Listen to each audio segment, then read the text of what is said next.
কথায় আছে টাকা পয়সার লেনদেন নিয়েই হয় যত ঝামেলা। পাওনা টাকা মিটিয়ে দেওয়া নিয়ে প্রথমে হামলা, তারপর থানায় মামলা, পাল্টা মামলা। ঘটনার বিবরণে জানা যায়, খোয়াইয়ের পূর্ব গণ্ডকি পশ্চিম কলোনি এলাকার বাসিন্দা কালীপদ দে টাকা পয়সার লেনদেনকে কেন্দ্র করে এলাকার স্থানীয় এক ভাড়াটিয়াকে গতকাল সন্ধ্যায় প্রচণ্ডভাবে মারধর করে। এই মারধরের ফলে ওই ব্যক্তি মাটিতে লুটিয়ে পড়েন। এই ঘটনাটি এলাকাবাসীরা প্রত্যক্ষ করার পর ক্ষিপ্ত হয়ে কালীপদ দেকে উত্তম মধ্যম দেয়। এলাকাবাসীদের প্রহারের ফলে গুরুতরভাবে আহত হন কালীপদ দে। পরবর্তী সময়ে আহত কালীপদ দেকে খোয়াই জেলা হাসপাতালে নিয়ে আসলে কর্তব্যরত চিকিৎসক অবস্থা আশঙ্কাজনক হওয়ায় কালীপদ দেকে আগরতলার জিবি হাসপাতালে রেফার করে দেন। বর্তমানে আহত ব্যক্তি জিবি হাসপাতালে মৃত্যুর সাথে পাঞ্জা লড়ছেন।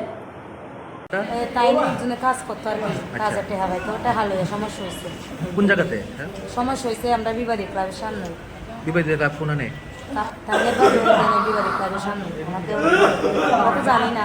আমরা হাল্লা চিল্লা উন্না পরে গেছি, গিয়া দেখি আরে ক্লাবের ভিতরে সিটকারি লাগাই দিছে। তা আমরা কইছি কি তা ভুল যখন হয়েছে হেজম বয়স্কের উপরে বাড়ি দিছে, তো এটা সিদ্ধান্ত তোমরা বইয়া করো, মারলে তার সমস্যার সমাধান হয় না। তো তারা কইছে ঠিক আছে, আগে পিকটা লাগছে, কইছে ঠিক আছে 25,000 টাকা জরিমানা দেওয়া লাগবে। আমরা হয়েছি ঠিক আছে, আমরা রাজি আছি, আমরা রুগীটা দেখতাম চাই, হে যে মারছে রুগীটা আমরা হসপিটাল গিয়া দেখবো। না দেহন যেত না, ক্লাবের অনুমতি ছাড়া দেহন যেত না। হসপিটাল কবে আছে? কালকে।